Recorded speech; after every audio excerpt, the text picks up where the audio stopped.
My sister called me at 6 a.m. on a Wednesday, and I knew before I even answered that something was wrong because she never calls. We're a texting family, always have been.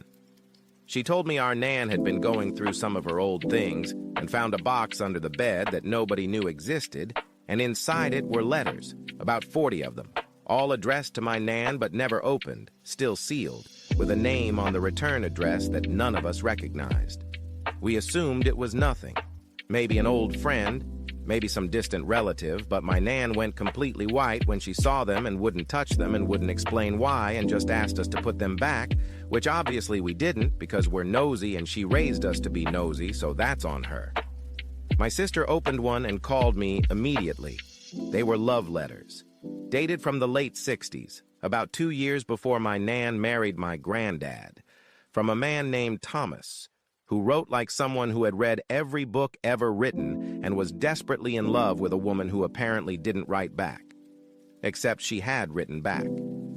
We found her drafts tucked inside the same box, unsent, every single one of them. Pages of her handwriting that was so much younger and looser than the Nan we knew. She had loved him. That much was obvious. And something had happened, and she had never sent a single letter and had married my granddad the following year and had never mentioned Thomas once in her entire life. We spent a week trying to figure out whether to ask her about it, and eventually my sister just sat down with her and said we'd found the box.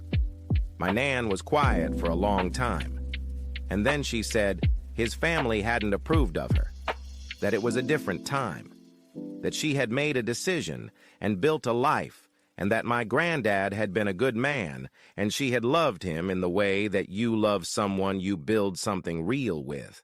She said she kept the letters because throwing them away felt like pretending it never happened, and she didn't want to pretend. She just wanted to keep it for herself. We didn't push any further. It wasn't ours to push. But I think about those unsent letters a lot. I think about how many people are walking around carrying an entire version of their life that nobody else ever got to see. And I think my Nan, who I thought I knew completely, was a much more complicated and beautiful person than I ever gave her credit for.